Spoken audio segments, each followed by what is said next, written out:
Betty Regent, who had been falsely persuaded to accompany Abdallah on a trip into the desert to look for her father, has been discovered in the oasis at Fayoum and returned to Mena House, the hotel on the edge of the desert from which Frank Chandler is investigating the activities of the mysterious Roxor. The present episode finds the Regent family and Chandler in their suite at Mena House. It is night. Chandu the Magician. So then what, Betty? Well, that's all, except that he told the hotel people that I wasn't to be disturbed for anything and went away. Did you see anyone while you were there except Abdallah? And the woman that stayed with you, Betty? No. Her name was Amina, and she stayed right with me every minute, except when she went downstairs for her meals. And the funny thing is that if she hadn't begun to tell me about how she went to America, I wouldn't have suspected a thing about Abdallah. You mean that woman had been to America? Yes. She worked for some dancing teacher that came over here with a lot of students. And when she went back to New York, she took Amina with her. She lived in an apartment house, and what do you think? The Iceman was an Egyptian. Who was he, Betty? His name was Abu. Abu, eh? Yes. And Amina fell in love with him, just like that. So they were married and came back here, and Abu started to raise olives down there in Fayoum. But here's the funny thing. Amina said she was all worried about some mysterious business her husband was in, and that he wouldn't tell her about. And that Abdallah had come to their house. Is everybody in Egypt mixed up in this plot? More people than you'd think, Dorothy. Go on, Betty. Well, Amina listened at the door and heard Abdallah tell Abu that I was to be watched carefully and kept in the hotel as long as possible, so you and Mother would be too busy looking for me to bother about Roxor. You mean they mentioned Roxor? No, but they said something about papers that would reach their destination while you were busy looking for me. So I just supposed they meant Roxor. Well, you sure got us all in a fine mix-up. Mother was nearly crazy worrying about you. Oh, Mother, I'm so sorry. I was sure I'd find Father and... Now listen, children. We've talked this all over, and there's nothing to be gained by discussing it again. Betty's sorry she caused us so much worry, and this must end it. I don't want her nagged about it again. Is that clear, Bobby? Yes, Mother. And you must promise me, Betty, you'll never, never do such a thing again, will you? I promise, Mother. Very well. Now, Frank? I'll see who it is, Dorothy. Mother, it's an Arab. Good evening. Peace be with thee, O Chandu. Thy day be happy, friend. Enter. From many sources I have heard of thy power as a magician. Ah. And when I heard thou art indeed in Egypt, I journeyed from the desert to talk with thee. And what is thy name, friend? I am called Amir, and I, too, am a magician. Would the great Chandu deign to witness my feats of magic? Oh, goody. I've heard of Egyptian magicians. Are you a sand diviner, Ahmed? It is so. And can you really do all those tricks like... Would the young Effendi like to see them? I certainly would. And perhaps the great Chandu will consent to perform some feats of his own. Well, I'll trade a trick or two with you. You like? Be it so. Now, if the lady will give me her ring, I will begin. My ring? Your emerald that Nadia gave Uncle Frank? Don't do it, Mother. Let him have it, Dorothy. Well, here it is. I take it like this, and I throw it from the open window. Ah. It is gone. Oh, Mother. Wait, all of you. Give him a chance to do the trick. But I saw it go flying through the air, right out into the garden. Now, if the lady will take an orange from the bowl on the table... Any orange? Any orange. Here is a knife. Cut the orange open if thou wilt. Very well. There. Oh, why, there's something hard inside. Look, Betty and Bobby, my ring! My God. Well done, Ahmed. A very clever trick. The praise of Chandu falls upon the ears like rainfall in the thirsty sand. What a line he's got, huh, Betty? Yes, but I kind of like it. Sounds sort of poetic. Yeah, you would. If Chandu pleases, I will perform the feat of sand divining. Tell our fortune? Oh, yes, do. By all means. Let's see if anything more can happen to us. I wish you could tell me that I would be successful in my search, Ahmed. The sand can only interpret the will of Allah, Sister of Chandu. But what are you going to use for sand? Oh, I have brought it. It is here. It would be well to spread a paper upon the floor. Oh, yes, of course. Get that newspaper there, Bobby. Shall I spread it all the way out? Yes, Bob. There you are, Ahmed. It is well. I pour out the sand. So.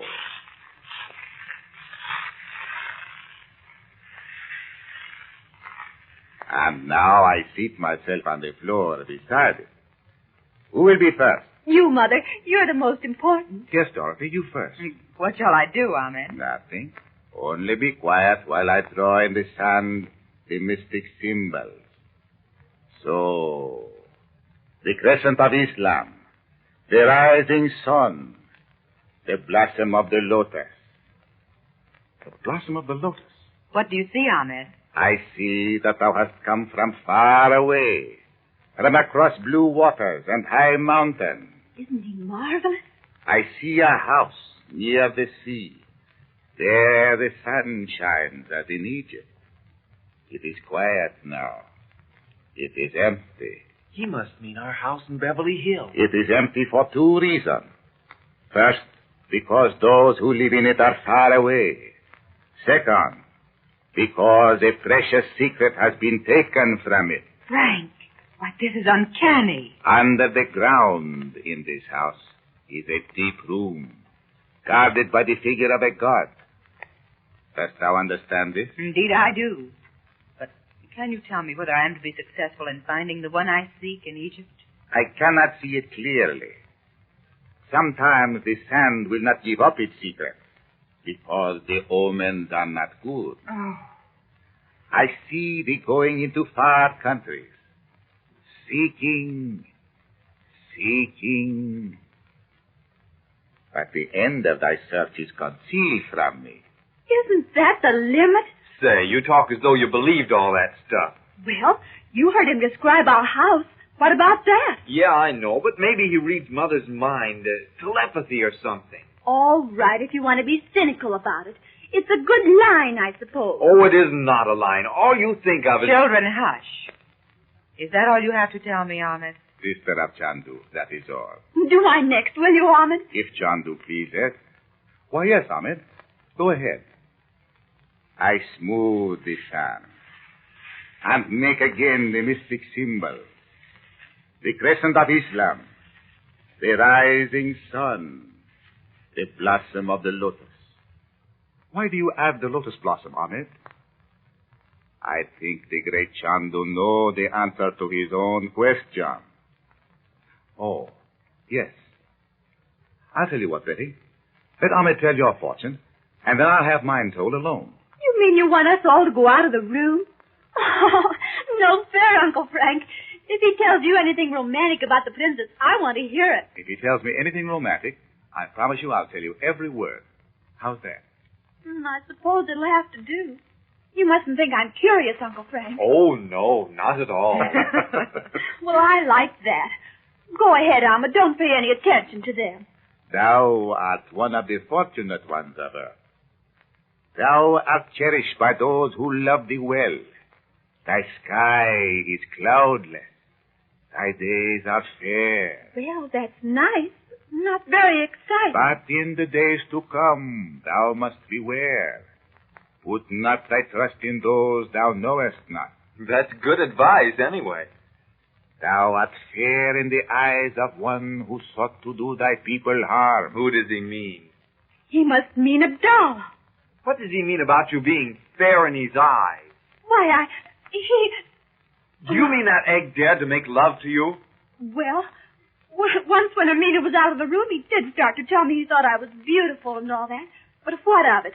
I didn't pay any attention to him. I was so angry because he fooled me about finding Father. If I ever see that fellow again, I'll make him beautiful with a couple of black eyes. Bobby, you're not very polite to Ahmed, are you? Oh, sorry, Ahmed. You know how it is, though, don't you? Thou art wise to guard thy sister, young Effendi. And I have told her all the sand reveals. Well, thank you, Ahmed. Yes, indeed. Well done, my brother. And now, you want us to leave you, Frank? Do you mind, Doc? Of course not. We'll go down into the garden for a while. I'll have some cool drinks sent up for you. You will take refreshment with my brother, Ahmed? Thou art kind, sister of Chandu. Come, children. How long shall we stay, Frank? 10 minutes will be long enough, I'm sure. Don't forget now, Uncle Frank. You promised. I won't forget, honey. Now, Ahmed, they're gone. What is it? Thou art wise, O Chandu. Thou knewest when I came that I was of the Brotherhood? I didn't really know, but I never refuse entrance to one who may be the bearer of news. And when you drew in the sand the symbol of the lotus, of course I was sure. Tell me the message you bring. In Cairo, Yusuf gave me word to find a messenger who would seek to bring to Roxor the secret paper stolen from thy sister's house. Well, did you find him?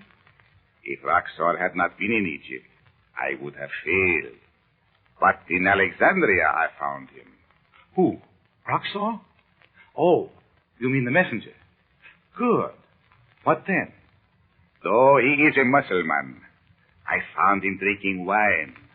I made his acquaintance in a cafe and poured a drug into his glass. When he slept soundly, I called a friend who helped me carry him to a room apart. Well, did you find the papers? Yes, by the grace of Allah. They are here. I took from him every paper on his person. Let me see them. Passport? Letter of introduction? Credentials? It's only a scrap, Ahmed. I know, but there was no more. It says, to Van Boten without delay. That's all. Can you read English, Ahmed? No, brother of the lotus. But is this all? Are you sure? It is all, O Chandu. They've passed the regent's secret to some other messenger. The papers aren't here, after all.